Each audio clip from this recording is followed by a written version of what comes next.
ಯಾವುದೇ ಕೆಲಸ ಪ್ರಜ್ಞೆಯಿಂದ ಮಾಡಿ. ಅಂದರೆ ಆ ಸಂದರ್ಭಕ್ಕೆ ಎಷ್ಟು ಅವಶ್ಯಕತೆ ನಿಮ್ಮ ಮೈಂಡ್ ಅವಶ್ಯಕತೆ ಅಪ್ಲಿಕಬಿಲಿಟಿ ಬೇಕೋ ಅಷ್ಟು ಮಾಡಿ. ಇದೆಲ್ಲ ಹೈಯರ್ ಕಾನ್ಷಿಯಸ್ಗೆ ಹೋಗ್ತಾ ಹೋಗ್ತಾ ನನ್ನದಲ್ಲದೆ ಇರುವ ಪದಾರ್ಥಗಳು, ನನ್ನದಲ್ಲದೆ ಇರುವ ವಿಷಯಗಳನ್ನು ಅದರ ಮೇಲೆ ನನ್ನ ಗಮನ ಇರಲ್ಲ. ಆತ್ಮೀಯತೆ ಯಾವಾಗ ಶುರುವಾಗುತ್ತೆ? ನಂಬಿಕೆಯಿಂದ. ನಂಬಿಕೆ ಯಾವಾಗ ಶುರುವಾಗುತ್ತೆ? ಪದೇ ಪದೇ ಪ್ರೂಫ್ ಕೊಟ್ಟಾಗ. ಹಣ ಒಂದು ತುಂಬ ಈಸಿಯೆಸ್ಟ್ ಟೂಲ್ ಅದು ನಮಗೆ ಪ್ರೂಫ್ ಕೊಡಲಿಕ್ಕೆ. ಏನೇ ಮೋಸಗಳು ಮಾಡಿದ್ರೂ ಕೂಡ ಅದನ್ನೇ ಮಾಡೋದು. ಎರಡರಲ್ಲೂ ಕೂಡ ಒಂದು ಥಾಟ್ ಪ್ರೋಸೆಸ್ ಏನು ಬಂತು ಅಂತಂದರೆ, ಪರ್ಮನೆಂಟ್ಲಿ ಜನನ ನಂಬಬಾರ್ದು ನಾವು ಅಂತ. ಇದೆಲ್ಲ ನನ್ನ ತುಂಬ ಇನಿಷಿಯಲ್ ಸ್ಟೇಜಸ್. ಆವತ್ತಿನ ದಿನ ಹಣಕ್ಕೆ ಅವಶ್ಯಕತೆ ಇತ್ತು. ಅಂಥ ದಿನಗಳಲ್ಲಿ ಒಂದು ಸುಳ್ಳು ಹೇಳಿಬಿಟ್ರು. ಯಾರು ನಮ್ಮ ಕಷ್ಟವನ್ನು ಸುಖವನ್ನು ಚೆನ್ನಾಗಿ ನಮ್ಮ ಜೊತೆ ತಗೊಂಡು ಅದರ ಜೊತೆ ಕಾನ್ಷಿಯಸ್ ಆಗಿ ನನ್ನಿಂದ ಅವ್ರಿಗೆ ತೊಂದರೆ ಆಗಬಾರ್ದು ಅಂತ ಯಾರ್ಯಾರಿಗೆ ಅನಿಸುತ್ತೆ ಅವ್ರ ಜೊತೆ ಬದುಕೋದು ತುಂಬ ಈಸಿ.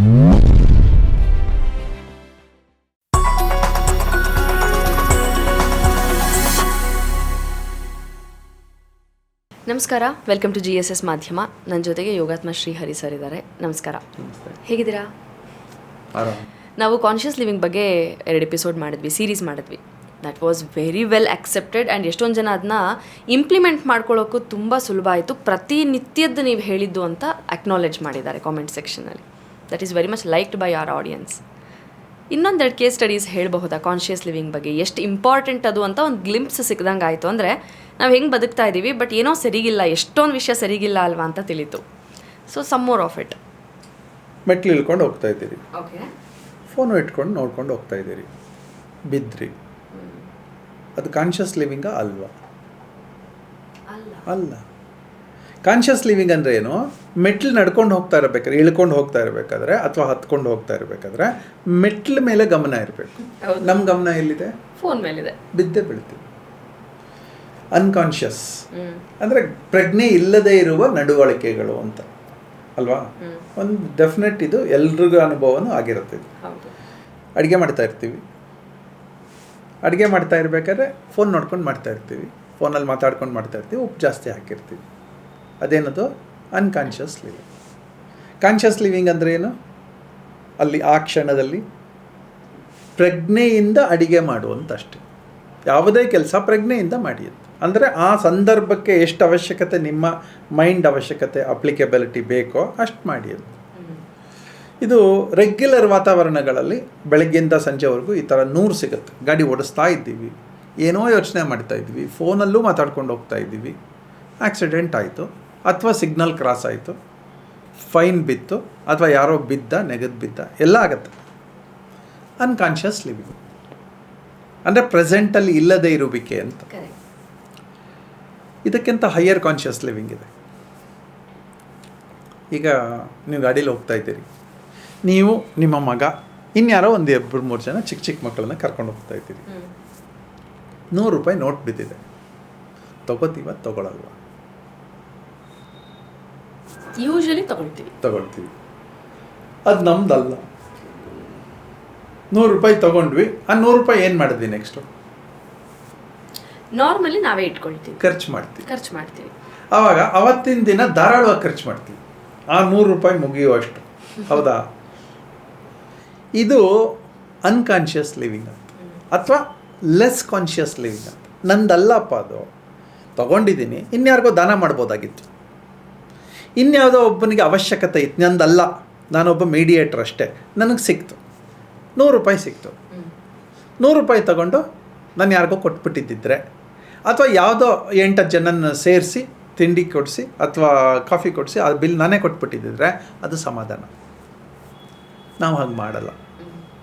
ಸೊ ಈ ಥರದ ನೆಗೆಟಿವ್ ನಮ್ಮದಲ್ಲದೆ ಇರುವುದನ್ನು ನಾವು ಎತ್ಕೊಂಡಿರ್ತೀವಲ್ಲ, ಇದೇ ಬರ್ಡನ್. ಕಾನ್ಷಿಯಸ್ ಲಿವಿಂಗ್ ಅಂತಂದರೆ ನಮ್ಮ ಆತ್ಮಸಾಕ್ಷಿಯ ವಿರುದ್ಧ ಬದುಕೋದು. ಇಲ್ಲಿ 2 ಥರದ ಆತ್ಮಸಾಕ್ಷಿ ಅಂತ ಬರುತ್ತೆ. ಆತ್ಮಸಾಕ್ಷಿ ಇದೆ, ಕೆಲವರಿಗೆ ಜ್ಞಾನೋದಯ ಆಗೋಗುತ್ತೆ, ಕೆಲವರಿಗೆ ಜ್ಞಾನೋದಯ ಆಗಲ್ಲ. ಈಗ ಯಾರಿಗೋ ಒಬ್ಬರಿಗೆ ಚೆನ್ನಾಗಿ ತಿನ್ಕೊಂಡು ಕುಡ್ಕೊಂಡು ಬೆಳಗ್ಗೆಯಿಂದ ಸಂಜೆವರೆಗೂ ತಿನ್ಕೊಂಡು ಕುಡ್ಕೊಂಡಿರ್ತಾರೆ. ಪರ್ಟಿಕ್ಯುಲರ್ಲಿ ಯಾವುದಾದ್ರೂ ಫಿಲ್ಮ್ ಆ್ಯಕ್ಟರ್ಸು ಅಥವಾ ಯಾವುದಾದ್ರೂ ಸೆಲೆಬ್ರಿಟಿಗಳು, ಅವರಿಗೆ ಎಲ್ಲವೂ ಫ್ರೀಯಾಗಿ ಸಿಗುತ್ತೆ, ಅಥವಾ ಅವ್ರು ಕೇಳಿದ ತಕ್ಷಣ ಸಿಗುತ್ತೆ, ಯಾವುದಕ್ಕೂ ಬೆಲೆ ಇರಲ್ಲ. ಅಂಥದ್ರಲ್ಲೂ ಇನ್ಯಾರೋ ತುಂಬ ಗೌರವದಲ್ಲಿರ್ತಾರೆ, ನಾನು ಇದನ್ನು ತಿನ್ನಬಾರ್ದು, ಅದನ್ನು ತಿನ್ನಬಾರ್ದು, ಕುಡಿಬಾರ್ದು, ಹೆಣ್ಮಕ್ಳನ್ನ ಮುಟ್ಟಬಾರ್ದು, ಇದೆಲ್ಲ ಅವರವರೇ ಕಟ್ಟುಪಾಡುಗಳನ್ನು ಹಾಕೋತಾರೆ. ಇದು ಎರಡೂ ಕೂಡ ಅವರವರ ಲಿವಿಂಗ್. ಆದರೆ ಒಬ್ಬರಿಗೆ ಕಾನ್ಷಿಯಸ್ ಲಿವಿಂಗ್ ಇರುತ್ತೆ, ಇನ್ನೊಬ್ಬರಿಗೆ ಕಾನ್ಷಿಯಸ್ ಲಿವಿಂಗ್ ಇರಲ್ಲ. ಯಾರೋ ಒಬ್ಬರಿಗೆ ನನಗೊಂದು ಫುಲ್ ಬಾಟ್ಲ್ ಫ್ರೀ ಬಂದಿದೆ, ಕುಡಿಬೇಕಿವತ್ತು. ಅವ್ನು ಫುಲ್ ಬಾಟ್ಲ್ ಫ್ರೀಯೂ ಬಂದಿದೆ, ಅದ್ರ ಜೊತೆ ತಿಂಡಿನೂ ಬಂದಿದೆ. ಅವನಿಗೆ ತನ್ನ ಬಾಡಿಯ ಕಾನ್ಷಿಯಸ್ ಇಲ್ಲ, ಅವಾಗ ತಗೋತಾ ಇರ್ತಾರೆ. ದೇಹ ಕೆಡಲೇಬೇಕು, ಮನಸ್ಸು ಕೆಡಲೇಬೇಕು, ಸಂದರ್ಭಗಳು ಕೆಡಲೇಬೇಕು. ಅವಾಗ ಯಾರಿಗೋ ಕಾನ್ಷಿಯಸ್ ಲಿವಿಂಗ್ ಫುಲ್ ಬಾಟ್ಲ್ ಬಂದಿದೆ, ನಾನೇನು ಕುಡಿಯಲ್ಲ, ಯಾರಿಗಾದ್ರು ಬೇರೆಯವರು ಕೊಟ್ಬಿಡು, ನಂಗೆ ಬೇಡ ಇದು. ಇಲ್ಲ ಬಲವಂತ ಮಾಡಿ ಕೊಟ್ಟರು, ತೊಗೊಂಡೋಗಿ ಬೇರೆಯವ್ರಿಗೆ ಕೊಟ್ಬಿಟ್ರು, ಅಥವಾ ನೀನೇ ಇಟ್ಕೊ ಅಂತ ಹೇಳಿದ್ರು. ಇದೆಲ್ಲ ಕಾನ್ಷಿಯಸ್ ಲಿವಿಂಗ್. ಇದೆಲ್ಲ ಹೈಯರ್ ಕಾನ್ಷಿಯಸ್ಗೆ ಹೋಗ್ತಾ ಹೋಗ್ತಾ ನನ್ನದಲ್ಲದೆ ಇರುವ ಪದಾರ್ಥಗಳು, ನನ್ನದಲ್ಲದೆ ಇರುವ ವಿಷಯಗಳನ್ನು ಅದರ ಮೇಲೆ ನನ್ನ ಗಮನ ಇರಲ್ಲ. ಅಂದರೆ ಎಷ್ಟು ಪ್ರಜ್ಞಾಪೂರ್ವಕವಾಗಿ ಪ್ರತಿ ಕ್ಷಣ ಬದುಕ್ತೀವಿ ಅನ್ನೋದೇ ಕಾನ್ಷಿಯಸ್ ಲಿವಿಂಗ್. ಎವ್ರಿ ಸೆಕೆಂಡ್ ಹಾಗೆ ಬದುಕಬೇಕು. ಕೇಸ್ ಸ್ಟಡೀಸ್ ಕೇಳಿದ್ರಿ. ಹೌದು. ನಮ್ಮಲ್ಲಿ ಒಬ್ಬರು, ನಾನು ತುಂಬ ಟೆಸ್ಟ್ ಮಾಡ್ತೀನಿ, ಸುಮ್ಮನೆ ಹಣವನ್ನು ನಾನು ವೆಹಿಕಲಲ್ಲಿ ಇಟ್ಬಿಟ್ಟು ಹೊರಟೋಗ್ತೀನಿ, ಎಣಿಸಿಟ್ಟಿರ್ತೀನಿ. ನಾನು ನೋಡ್ತೀನಿ, ಸ್ವಲ್ಪ ದಿನ ಆದಮೇಲೆ ಒಂದು 4 ದಿನ 5 ದಿನ ನಾನೇನು ಅದ್ರ ಬಗ್ಗೆ ಗಮನನೂ ಕೊಡಲ್ಲ. ಅದರಲ್ಲಿ ಅಷ್ಟೇ ಇರುತ್ತಾ ನೋಡ್ತೀನಿ. ಈಗ 60 ನೋಟ್ಸ್ ಇಟ್ಟಿದ್ದೆ, 10 ರೂಪಾಯಿದು 20 ರೂಪಾಯಿದು, ಅದರಲ್ಲಿ 4 ಖರ್ಚಾಗಿದೆಯಾ ನೋಡ್ತೀನಿ. ಖರ್ಚು ಆಗಿಲ್ಲದೇ ಇದ್ದರೆ ನನ್ನ ಸಾರಥಿಯನ್ನು ಮತ್ತೆ ನಂಬೋಕ್ಕೆ ಶುರು ಮಾಡ್ತೀನಿ. ಅವರಿಗೆ ಕಾನ್ಷಿಯಸ್ ಏನು, ಅವ್ರಿಗೆ ಕಣ್ಣು ಕಾಣಿಸೋಂಗಿದೆ, ಆದರೆ ಅವರದಲ್ಲ ದುಡ್ಡು. ಹೀಗೆ ಬಿಟ್ಟು ಸಿಕ್ಕಿದ ದುಡ್ಡನ್ನು ಅವ್ರು ಹೇಗೆ ಬಳಸ್ತಾರೆ ಅಂತ ನೋಡ್ತೀನಿ. ತೊಗೊಂಡ್ಬಿಡ್ತಾರಾ, ಸುಳ್ಳು ಹೇಳ್ತಾರಾ, ಇದೆಲ್ಲ ನೋಡ್ತೀನಿ. ನಮ್ಮಲ್ಲಿ ಅಕೌಂಟ್ಸ್ಗೆ ಅಥವಾ ಒಂದೊಂದು ಪರ್ಟಿಕ್ಯುಲರ್ ಡಿಪಾರ್ಟ್ಮೆಂಟ್ಗೆ ಎಲ್ಲರ ಹತ್ರ ಹಣ ಕೊಟ್ಬಿಡ್ತೀನಿ. ನಿಮ್ಮ ಡಿಪಾರ್ಟ್ಮೆಂಟದ್ದು ನೀವೇ ಖರ್ಚು ಮಾಡ್ಕೊಳ್ಳಿ. ಇದೆಲ್ಲ ಕಾನ್ಷಿಯಸ್, ನನಗೆ ಕಾನ್ಷಿಯಸ್ ಲಿವಿಂಗ್. ಅದು ಅವರ ಕಾನ್ಷಿಯಸ್ಸು ವರ್ಕ್ ಆಗ್ತಾ ಇದ್ದರೆ ನನಗೆ ಅವ್ರ ಜೊತೆ ಕೆಲಸ ಮಾಡೋದು ತುಂಬ ಈಸಿ. ನಾನು ಕೊಟ್ಟಾಗ ಒಂದಷ್ಟು ಡಿಫ್ರೆಂಟ್ ಒಪಿನಿಯನ್ಸ್ ಬರ್ತವೆ. ನಾನು ಒಂದು 10,000 ಕೊಟ್ಟಿರ್ತೀನಿ, ಈ ಡಿಪಾರ್ಟ್ಮೆಂಟಿಗೆ ಇಷ್ಟು ಖರ್ಚು ಮಾಡ್ಕೋಬೋದು ನೀವು ಅಂತ. ಪ್ರತಿಯೊಬ್ಬರು ಕೇಳಿ ಕೊಡಬೇಕು ಅನ್ನೋದು ನನ್ನ ಎಕ್ಸ್ಪೆಕ್ಟೇಷನ್. ಅಂದರೆ ಪ್ರತಿ ಖರ್ಚನ್ನು ಕೇಳಿಬಿಟ್ಟು ಖರ್ಚು ಮಾಡ್ತಾರೆ ಅನ್ನೋದು ಒಂದು ಎಕ್ಸ್ಪೆಕ್ಟೇಷನ್. ಎಷ್ಟೋ ಜನ ಖರ್ಚು ಮಾಡ್ತಾರೆ, ಹೇಳಲ್ಲ. ಎಷ್ಟೋ ಜನ ಖರ್ಚೇ ಮಾಡಿಲ್ಲ, ಲೆಕ್ಕ ಬರೆದಿರ್ತಾರೆ. ನಂಗೆ ಗೊತ್ತಾಗುತ್ತದು. ಇನ್ನೆಷ್ಟೋ ಜನ ಖರ್ಚು ಮಾಡದೆ ಇಷ್ಟು ಉಳ್ಕೊಂಡಿದೆ ಅಂತ ಹೇಳ್ತಾರೆ. ಸೊ ಇದೆಲ್ಲ ಕಾನ್ಷಿಯಸ್ ಲಿವಿಂಗಿನ ಜೊತೆ ಬದುಕೋದು ನನಗೆ ಅಭ್ಯಾಸ ಆಗುತ್ತೆ. ಮ್ಯಾನೇಜ್ಮೆಂಟಲ್ಲಿ ಈ ಟೆಸ್ಟ್ಗಳನ್ನು 100 ಸಲ ಮಾಡ್ತೀವಿ ನಾವು.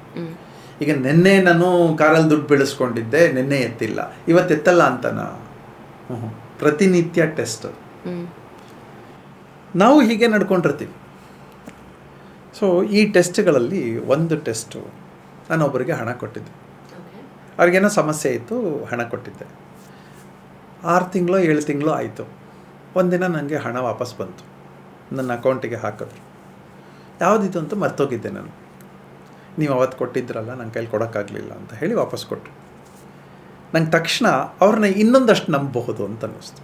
2-3 ಟ್ರಾನ್ಸಾಕ್ಷನ್ ಆಗಿತ್ತು ಅಷ್ಟೊತ್ತಿಗೆ. ಆ 3 ಟ್ರಾನ್ಸಾಕ್ಷನಲ್ಲಿ ಅವ್ರು ನಡ್ಕೊಂಡಿದ್ದ ರೀತಿಯೇ ಹಾಗೆ. ಸೊ ನನಗೆ ಇವತ್ತಿಗೂ ಅವರ ಮೇಲೆ ಗೌರವ, ಅವ್ರನ್ನ ಎಷ್ಟು ನಂಬಬಹುದು ಅಂತ ಆ ಎನ್ಹಾನ್ಸ್ಮೆಂಟ್ ಆಫ್ ನಂಬಿಕೆಯನ್ನು ಜಾಸ್ತಿ ಮಾಡ್ಕೊಂಡು ಹೋಗ್ತೀನಿ. ಇನ್ನೊಂದು ಕೇಸ್ ನಮ್ಮಲ್ಲೇನೆ, ಇದೆಲ್ಲ ನನ್ನ ಸುತ್ತ ನಡೆಯುವಂಥದ್ದನ್ನೇ ನಾನು ಇಟ್ಕೊಂಡಿರ್ತೀನಿ. ನನ್ನ ಸುತ್ತ ಒಬ್ಬರಿಗೆ ಒಂದು ಸ್ವಲ್ಪ ಹಣ ಕೊಟ್ಟಿದ್ದೆ. ಹಣ ಕೊಟ್ಟ ಮೇಲೆ ಒಂದು 6 ತಿಂಗಳು 8 ತಿಂಗಳು ನಾನು ಕೇಳಲೇ ಇಲ್ಲ. ಅವ್ರು ಒಂದಿನ ಬಂದರು, ನಾನು ನಿಮಗೆ ಕೊಟ್ಬಿಟ್ಟಿದ್ನಲ್ಲ ಅದು ದುಡ್ಡು ಅಂತಂದರು. ನಾನು ನಿಮಗೆ ಕೊಟ್ಟಿದ್ದೀನಲ್ಲ ದುಡ್ಡು ಅಂತಂದು ಒಂದಿನ ಯಾವಾಗಲೂ ಕೇಳಿದೆ ಅನಿಸುತ್ತೆ. ಇದಾಗ ಒಂದು 8-10 ವರ್ಷ ಆಯಿತು. ಹೇಳಿದ್ರು, ನಾನು ನಿಮ್ಗೆ ಇಂಥ ದಿನ ಬಂದು ತಂದುಕೊಟ್ಟೆ ಅಂತ ಅವ್ರು ಯಾವುದೋ ಒಂದು ಸ್ಲಿಪ್ಪೆಲ್ಲ ತೋರಿಸಿದ್ರು. ಆದರೆ ನನಗೊಂದು ಕಾನ್ಷಿಯಸ್ ಯಾವಾಗಲೂ ಇರುತ್ತೆ ಅಂದರೆ, ನಾನು ಏನು ಬಂದ್ರೂ ಕೂಡ ಬರೆದಿಟ್ಕೋತೀನಿ. ಕೊಟ್ಟಿದ್ದಾಗಲಿ ತೊಗೊಂಡಿದ್ದಾಗಲಿ ಬರೆದಿಟ್ಕೋತೀನಿ. ಆ ಬರವಣಿಗೆ ಯಾವುದೂ ಇರಲಿಲ್ಲ. ಇವತ್ತಿಗೂ ನನಗೆ ಅವ್ರ ಮೇಲೆ ನಂಬಿಕೆ ಇಲ್ಲ. 2 ಕೇಸೇನೆ. ಒಬ್ರದ್ದು ಕಾನ್ಷಿಯಸ್ ಲಿವಿಂಗ್, ಇನ್ನೊಬ್ಬರು ಕಾನ್ಷಿಯಸ್ಲಿ ಚೀಟ್ ಮಾಡಿದ್ರು. ಅವರು ಕಾನ್ಷಿಯಸ್ ಕಳ್ಕೊಂಬಿಟ್ರು, ಅವ್ರ ಆತ್ಮಸಾಕ್ಷಿಯನ್ನು ಮಾರ್ಕೊಂಬಿಟ್ರು. ಅವ್ರು ಅಂದ್ಕೊಂಡ್ರು ನನ್ನ ನಂಬಿಸ್ಬಿಟ್ಟೆ ಅಂತ. ನಾನು ಕೇಳಕ್ಕೆ ಹೋಗಲಿಲ್ಲ. ಆಮೇಲೆ ಅದೊಂದು ಸ್ವಲ್ಪ ದೊಡ್ಡ ಅಮೌಂಟೇ ಆಗಿತ್ತು. ನಾನು ಕೇಳಕ್ಕೆ ಹೋಗಲಿಲ್ಲ, ಹಂಗ್ಸೋಕ್ಕೂ ಹೋಗಲಿಲ್ಲ. ಇವತ್ತು ನನ್ನ ಜೊತೆಲಿದ್ದಾರೆ, ಆದರೆ ನಂಬಿಕೆ ನನಗಿಲ್ಲ ಅವ್ರಿಗೆ ಮೇಲೆ. ಆತ್ಮೀಯತೆ ಯಾವಾಗ ಶುರು ಆಗುತ್ತೆ? ನಂಬಿಕೆಯಿಂದ. ನಂಬಿಕೆ ಯಾವಾಗ ಶುರು ಆಗುತ್ತೆ? ಪದೇ ಪದೇ ಪ್ರೂಫ್ ಕೊಟ್ಟಾಗ. ಹಣ ಒಂದು ತುಂಬ ಈಸಿಯೆಸ್ಟ್ ಟೂಲ್ ಅದು ನಮಗೆ ಪ್ರೂಫ್ ಕೊಡಲಿಕ್ಕೆ. ಏನೇ ಮೋಸಗಳು ಮಾಡಿದ್ರೂ ಕೂಡ ಅದನ್ನೇ ಮಾಡೋದು. ಹೀಗೆ ಸುಳ್ಳು ಹೇಳಿಬಿಡೋದು. ಯಾವುದೋ ಒಂದು ಕೇಸ್, ಪರ್ಟಿಕ್ಯುಲರ್ ಕೇಸಲ್ಲಿ ಒಬ್ಬರಿಗೆ ಹಣ ಕೊಡಿಸಿದ್ದೆ ನಾನು. ಒಂದು ತುಂಬ ದೊಡ್ಡ ಅಮೌಂಟ್ ಕೊಡಿಸಿದ್ದೆ. ಕೊಡಿಸಿದ್ಮೇಲೆ ಅವ್ರು ಹೇಳಿದ್ರು ನಂಗೆ ಗೊತ್ತಿಲ್ಲ, ಇದು ನೀವು ಕೊಡಿಸಿರೋದೇ ಗೊತ್ತಿಲ್ಲ ನನಗೆ ಅಂದ್ಬಿಟ್ಟು. ಇಸ್ಕೊಂಡವರೇ ಹೇಳಿದ್ರ? ನಂಗೆ ಗೊತ್ತಿಲ್ಲ ಅಂತಂದರು. ಆದರೆ ಯಾರೋ ಒಬ್ಬರು ಸಾಕ್ಷಿ ಅದನ್ನ ನೋಡ್ಕೊಂಡಿದ್ರು. ಅವ್ರು ಹೇಳಿದ್ರು ನೀವು ಕೊಡಿಸಿರೋದು ನಿಜ, ನಾನು ವಾಪಸ್ ಕೊಡಿಸ್ತೀನಿ ಅಂತ ಹೇಳಿಬಿಟ್ಟು ಒಂದು ತುಂಬ ದೊಡ್ಡ ಅಮೌಂಟ್, ಒಂದು 60-70 ಲಕ್ಷ ರೂಪಾಯಿ ಅಷ್ಟು ವಾಪಸ್ ಕೊಡಿಸಿದ್ರು ಅವರು. ಆ ಎರಡರಲ್ಲೂ ಕೂಡ ಒಂದು ಥಾಟ್ ಪ್ರೋಸೆಸ್ ಏನು ಬಂತು ಅಂತಂದರೆ, ಪರ್ಮನೆಂಟ್ಲಿ ಜನನ ನಂಬಬಾರ್ದು ನಾವು ಅಂತ. ಇದೆಲ್ಲ ನನ್ನ ತುಂಬ ಇನಿಷಿಯಲ್ ಸ್ಟೇಜಸ್. ಆವತ್ತಿನ ದಿನ ಹಣಕ್ಕೆ ಅವಶ್ಯಕತೆ ಇತ್ತು. ಅಂಥ ದಿನಗಳಲ್ಲಿ ಒಂದು ಸುಳ್ಳು ಹೇಳಿಬಿಟ್ರು. ತಕ್ಷಣ ಶಾಕ್ ಆಯಿತು. ನಾನು ಮನೆಗೆ ಹೋಗಿ ಅದರ ರೆಕಾರ್ಡ್ಸ್ ಎಲ್ಲ ತೆಗೆದು ಎಲ್ಲ ನೋಡಿದೆ. ಕೊಡಿಸಿರೋದು ನಿಜ, ಅವ್ರು ಸೈನ್ ಮಾಡಿ ಕೊಟ್ಟಿರೋದು ನಿಜ. ಇಲ್ವಲ್ಲ ನಿಮಗೆ ವಾಪಸ್ ಕೊಟ್ಬಿಟ್ಟಿದ್ದೀನಲ್ಲ, ಇಲ್ವಲ್ಲ ನಾವು ತೊಗೊಂಡೇ ಇಲ್ವಲ್ಲ, ಹೀಗೆಲ್ಲ ಅನ್ನೋಕ್ಕೆ ಶುರು ಮಾಡಿದ್ರು. ಸೊ ಕೇಸ್ ಸ್ಟಡಿ ನನಗೇನು ಅನಿಸ್ತು ಅಂದರೆ, ನಾನು ಪರ್ಮನೆಂಟ್ಲಿ ಜನನ ನಂಬೋದು ನಿಲ್ಲಿಸಬೇಕು ಅಂತ. ಎಲ್ಲದಕ್ಕೂ ಡಾಕ್ಯುಮೆಂಟ್ರಿ ಎವಿಡೆನ್ಸ್ ಇರಬೇಕು. ಸೊ ಅವತ್ತಿಂದ ಇವತ್ತಿನವರೆಗೆ ಕಾನ್ಷಿಯಸ್ ಇಲ್ಲದೆ ಹೋಗಲಿ, ಪರ್ಮನೆಂಟ್ಲಿ ನಾನು ಡಾಕ್ಯುಮೆಂಟೇಷನ್ ಮಾಡ್ತೀನಿ. ನಮ್ಮ ಆಫೀಸಲ್ಲಿ ಎಲ್ಲ ಸಿಸ್ಟಮ್ಸ್ ಎಲ್ಲರಿಗೂ ಹೇಳಿದ್ದೀನಿ, ನೀವೊಂದು ಪದಾರ್ಥ ಕೊಡಿ ಅಥವಾ ತೊಗೊಳ್ಳಿ, ಒಂದು ಪೇಪರ್ ಕೊಡಿ ತೊಗೊಳ್ಳಿ, ಒಂದು ಡಾಕ್ಯುಮೆಂಟ್ ಕೊಡಿ ತೊಗೊಳ್ಳಿ, ಬರೆದಿಡಿ. ಕೊಟ್ಟವರು ಸೈನ್ ಮಾಡಬೇಕು, ತೊಗೊಂಡವರು ಸೈನ್ ಮಾಡಬೇಕು. ವಾಪಸ್ ಕೊಟ್ಟಿದ್ದಾರೆ. ಈಗ ನಮ್ಮಲ್ಲಿ ಮನೇಲಿ ಕೆಲವು ಡಾಕ್ಯುಮೆಂಟ್ಸ್ ಇರುತ್ತೆ, FD ಇರುತ್ತೆ, ಏನೋ ಒಂದು ಇರುತ್ತೆ. ಇಲ್ಲಿಂದ ಹೋಗಿ ತೊಗೊಂಬನ್ನಿ ಅಂತ ಹೇಳ್ತೀನಿ. ಇದೆಲ್ಲ ನಾನು ಟೆಸ್ಟ್ ಕೊಡೋದು. ಕೊಟ್ಟರು, ಅಲ್ಲಿಂದ ಹೋಗಿ ಒಂದು FD ರಿಸೀಟ್ ತೊಗೊಂಬಂದರು. FD ರಿಸೀಟನ್ನು ಮುರ್ಕೊಂಡು ಕ್ಯಾಶ್ ತೊಗೊಂಡೋಗಿ ಕೊಟ್ಟರು ಅಂತ ಅಂದ್ಕೊಳ್ಳೋಣ.